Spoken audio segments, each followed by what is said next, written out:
वलतंजुर नफ्सुम मा कद्दमत लिगद। हर आदमी ये सोच ले कि उसने अपने आगे क्या भेजा हुआ, जो उसने आखिरत के लिए जमा कराया है वो क्या है, ये गौर कर ले वो। वत्तकुल्लाह, और फिर डर जाओ अल्लाह से।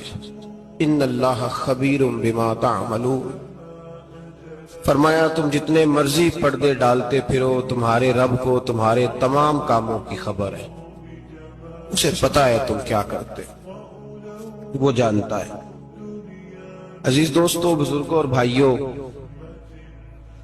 कुरान मजीद ने दो चीजों पर बड़ा जोर दिया है। एक अल्लाह को मानना, और अल्लाह को मानने का मतलब है नबी पाक को भी मानना। अल्लाह को मानने का मतलब है किताबों को भी मानना, कुरान पाक को भी मानना। लेकिन दो बातें आपको ज्यादा मिलेंगी, एक ईमान, और उसके बाद सबसे ज्यादा जोर है ईमान बिल आखिरत पर। आखिरत को मानो। वमिनन नासि मन यक़ूलु आमन्ना बिल्लाहि व बिल यौमिल आखिर व मा हुम बिमुमिनीन। अल्लाह फरमाते हैं कुछ लोगों का दावा है कि हम अल्लाह और आखिरत पर ईमान रखते हैं, हालांकि वो ईमान नहीं रखते, दावा करते हैं, निफाक का मुजाहरा करते हैं, मुनाफिकत करते हैं। जो अल्लाह को मानने वाला होता है उसका रंग और होता है, जिसको पता होता है क़यामत के दिन अल्लाह के हुजूर खड़े होना है, उसके अमाल ये नहीं मानते। कहते हैं हम मानते हैं, पर मानते, दावा है कि हम मानते हैं आखिरत को भी और अल्लाह को भी, पर नहीं मानते। क़यामत कायम होना जरूरी है। अगर वक़ूए क़यामत ना हो तो जालिम की तो मौजें लग गई। जाबिर तो मौज करेगा, फासिक और फाजिर तो कहेंगे दुनिया में भी हम अपने इक़्तिदार के जोर पर जीते रहे, आज भी हमें पूछने वाला कोई नहीं। अक्लन नकलन क़यामत का कायम होना जरूरी है। क़यामत कायम होगी तो मजलूम को उसके जुल्म पर दाद रसी की जाएगी और जालिम को सजा मिलेगी। एक आदमी सारी जिंदगी दुनिया के अंदर लूट मार करता रहा, धोखा फरेब फराड करता रहा, उसकी रातें शराबो कबाब में गुजर गईं, वो मरे और बात खत्म हो गई, ठीक है, मौज करके चला गया। एक आदमी सारी जिंदगी उसने अल्लाह तबारक व तआला की रिजा के लिए अपनी नजर की हिफाजत की, जुबान की हिफाजत की, यहां तक कि दिल की भी हिफाजत की, वो भी मरे तो मामला खत्म हो गया। इस तरह तो फिर सरकश का कुछ बनेगा ही नहीं। निजामे जिंदगी सारी इसकी सोच खत्म होकर रह जाएगी अगर कयामत कायम नहीं हो। कयामत का कायम होना हक है, इसलिए कुरान मजीद ने एक जगह पे नहीं 20 जगह पे ये बयान फरमाया है कि कयामत जरूर कायम होगा। कयामत, और वो कायम होकर अपने सारे लवाजमात समेत कायम होगी। मेरे नबी पाक सल्लल्लाहु अलैहि वसल्लम ने फरमाया मजलूम को हक मिलेगा, जालिम को सजा मिलेगी। जाबर उस दिन अल्लाह की बारगाह में रुसवा किए जाएंगे, जिन पर जबर करते रहे उन्हें अल्लाह के हुजूर से अता किया जाएगा। कयामत का वक़ू होना जरूरी है, और कयामत तो जब कायम होगी तब होगी। दुनिया में भी ऐसा होता है, जुल्म का अंजाम ठीक नहीं होता, जबर का अंजाम, झूठ की जिंदगी लंबी नहीं होती, धोखे फरेब फराड मुलम्मा साजी, इन चीजों की उम्रें अल्लाह ने थोड़ी रखी। वक्ती तौर पर जालिम को, धोखेबाज को, जाबर को जो मोहलत मिलती है वो समझता है मेरी सियासत काम कर रही है, वो समझता है मैं बड़ा दाना हूं, बड़ा चालाक हूं, देख लो इतने जुल्म के, जबर के, धोखे के बावजूद बना हुआ हूं।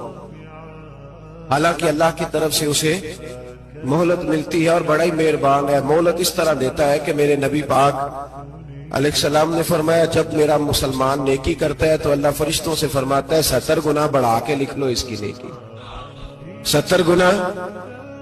और जब गुनाह करता है तो अल्लाह फरमाता है ठहर जाओ, अभी लिखना ना, इसे टाइम दो। या अल्लाह कितना? फरमाया 24 घंटे तो दो, हो सकता है तौबा कर ले, ये उसकी मेहरबानी। अब वो जो अल्लाह ने मोहलत दी है ना कि शायद तौबा कर ले, लोग समझते हैं मेरी चालाकी की वजह से निजाम सेट चल रहा है, मैं बड़ा तेज हूं, 2 4 5 बातें बोलता हूं सब सही हो जाता है। लोग उसको अपनी दानाई समझ लेते हैं, हालांकि वो अल्लाह की तरफ से فرعون نے کئی 100 سال حکومت کی اور اس طرح اس نے ظلم کیے کہ لاکھوں اور ہزاروں بچے قتل ہی کرا دیے. 12,000 عورتوں کے پیٹ میں حمل تھا، اس نے ضائع ہی کرا دیا. جب حضرت موسیٰ علیہ السلام اپنی قوم کو لے کے نکلے، رستے میں دریا آ گیا، فرعون پیچھے لگا ہوا تھا. وَإِذْ فَرَقْنَا بِكُمُ الْبَحْرَ فَأَنْجَيْنَاكُمْ، اللہ فرماتے تمہارے لیے میں نے دریا کو پھاڑا اور تمہیں نجات دے دی. وَأَغْرَقْنَا آلَ فِرْعَوْنَ، اور فرعون کو غرق کر دیا. وَأَنْتُمْ تَنْظُرُونَ، تم کھڑے دیکھ رہے تھے.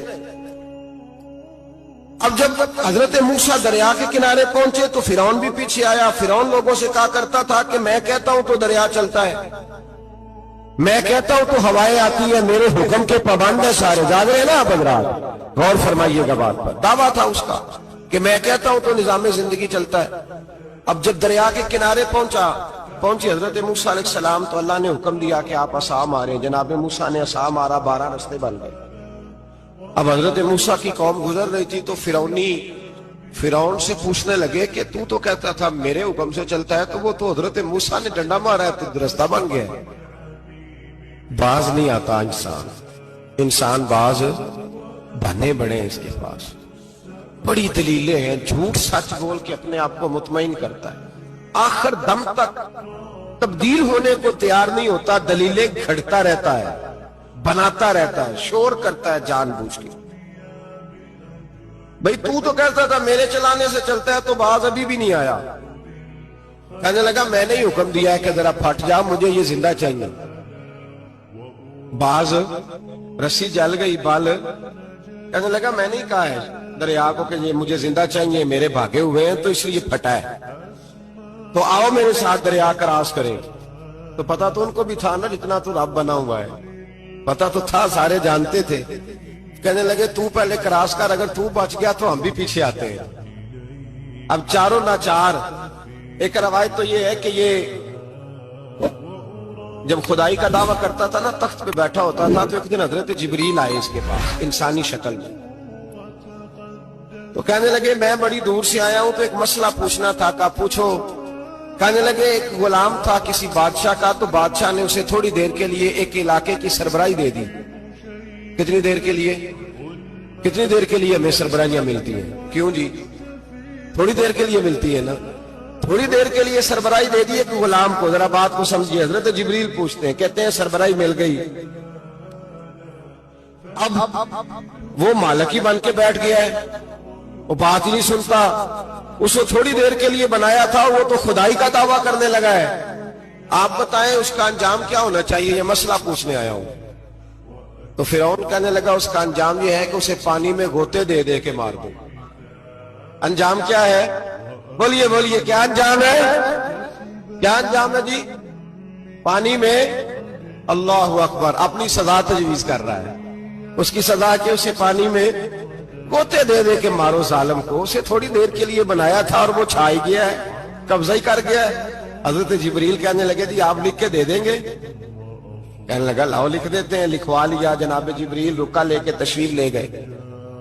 اب جب فرعون دریا میں آیا نا تو اللہ نے حکم دیا مل جا. جب دریا ملا چیخنے لگا تو حضرت جبریل آئے، کہنے لگے تیرا ہی فتویٰ ہے، یہ تیری سزا ہی ہے نا.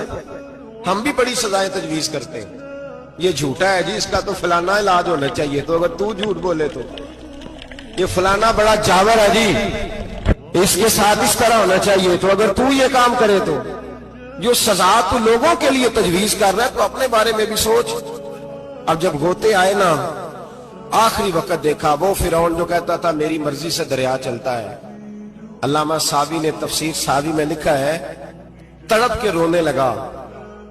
جب یہ مزاج ہے، ایک دفعہ اوپر آتا ہے آدمی جب دریا میں جاتا ہے، اوپر آیا تو چیخنے او میرے حواریو خدا کا واسطہ مجھے بچاؤ. کہنے لگے تو کہتا تھا میری مرضی سے چلتا ہے. بے بسی ہے، تڑپتا ہے، روتا ہے. وارث شاہ مان کری نہ وارثاں دا، رب بے وارثہ کر کے مار دائی. تڑپ رہا ہے، چلا رہا ہے، کوئی مدد کو نہیں پہنچتا. اب جب آخری ہوتا آیا تو کہنے لگا آمنا میں رب موسیٰ و ہارون، میں موسیٰ کے رب کو بھی مان گیا، ہارون کے رب کو بھی. اللہ نے فرمایا نہیں، اب تیرا ماننا قابل قبول ہے. उस वक्त मानना था जब तुझे मोहलत दी थी, जब तू जवान था। बुढ़ापा आता है, बीमारी आती है, जवान आदमी बीमारी का शिकार होता है तो कहता है या अल्लाह एक दफा सही कर दे, मैं सारी पढ़ा करूंगा, एक दफा ठीक कर दे, मैं मस्जिद में रहूंगा, मैं अगले साल इत्काफ भी करूंगा, मैं सारी तरावियां पढ़ूंगा। तो उस वक्त पढ़नी थी जब तुझे मोहलत दी थी, उस वक्त पढ़ना था जब अल्लाह ने तुझे आसानी दी, जिंदगी दी। अगला वक्त ये हाल एक का नहीं हुआ। नमरूद को देख ले, हजरत इब्राहिम अलैहिस्सलाम को कहता था मैं रब हूं, आपने फरमाया रब तो वो है जो जिंदा करता और मारता है। एक मौत का कैदी बुलाया, कहने लगा हाँ भाई कितने दिन रह गए थे फांसी में? कहने लगा जी परसों होनी थी। कहा जा तुझे आजाद किया, लो मैं भी जिंदगी देता हूं। एक बेगुनाह आदमी को पकड़ के कत्ल कर दिया, कहता मैं भी मारता हूं। हजरत इब्राहिम अलैहिस्सलाम कहने लगे तू तो बेवकूफों जैसी दलीलें दे रहा है, चल इस तरह कर, मेरा रब सूरज मशरक से निकालता है, तू अगर रब है तो मगरिब से निकाल के दिखा। अब दलील का जवाब कोई नहीं था तो कहने लगा पकड़ो और आग में डाल दो। अल्लाह के नबी को आग में डालने वाला, यहां एक मच्छर बैठा है, 400 साल हुकूमत की और खुदाई का दावा किया। यहां मच्छर बैठा था, छींक आई तो मच्छर अंदर चला गया। पहले दरबार का अदब यह था कि जो आए सजदा करे।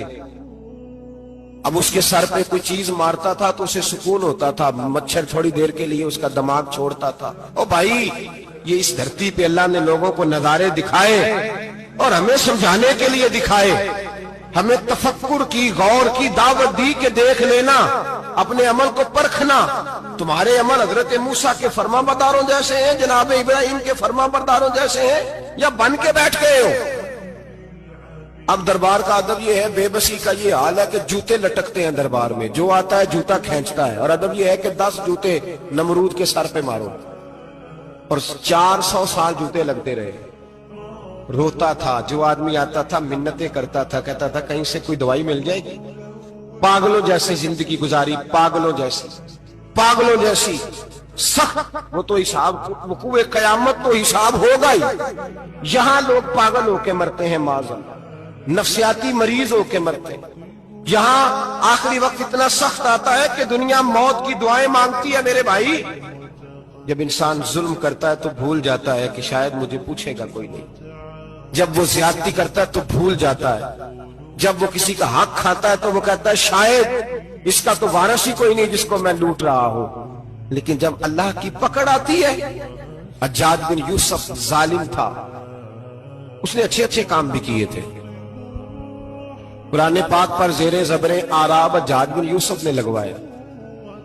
मोहम्मद बिन कासिम को हिंदुस्तान सिंध के इलाके फतह करने भी हज्जाज बिन यूसुफ ने भेजा था। सारी खूबियां अपनी जगह पर, जालिम बहुत बड़ा था। किसी आदमी ने उसके सामने कोने की तरफ मुंह करके साथ वाले से बात करनी तो कहने लगा मेरे खिलाफ किया, इसको ले जाओ, 2 टुकड़े करके वापस ले आओ। तूती बोलता है ना इक्तदार, जब किसी के हाथ इक्तदार होता है ना, वो चाहे एक घर का ही क्यों ना हो, वो 10 बंदे फैक्ट्री में काम करते हो, जो उनका मालिक होता है वो कहता मैं मालिक हूं, मुझे मानो। जब तू साहिब इक्तदार होता है ना, जब तू सुसर बन के बैठता है और किसी गरीब घर की बहू आती है 2-4, तो कहता मेरा इक्तदार होना चाहिए। जब मैं खांसने लगूं तो हर आदमी के हाथ में टिश्यू पेपर होना चाहिए। जब मैं बोलने लगूं तो बंधे हुए हाथों से हर आदमी जी जी करता हुआ खड़ा होना चाहिए। जिस आदमी का, और ये काम बहू भी करती है कई दफा, वो भी कहती है कि तुम्हें पता नहीं मैं कितना लंबा चौड़ा जहेज लेके आई हूं। जब मैं सोने के लिए अपने बेडरूम में जाऊं तो खबरदार बूढ़े बाबे को इजाजत नहीं कि वो खांसे। अम्मा को चाहिए कि अगर उसको बड़ी सख्त प्यास भी लगी है तो मेरे सोते सोते बावर्ची खाने में बर्तन ना खटखटाए।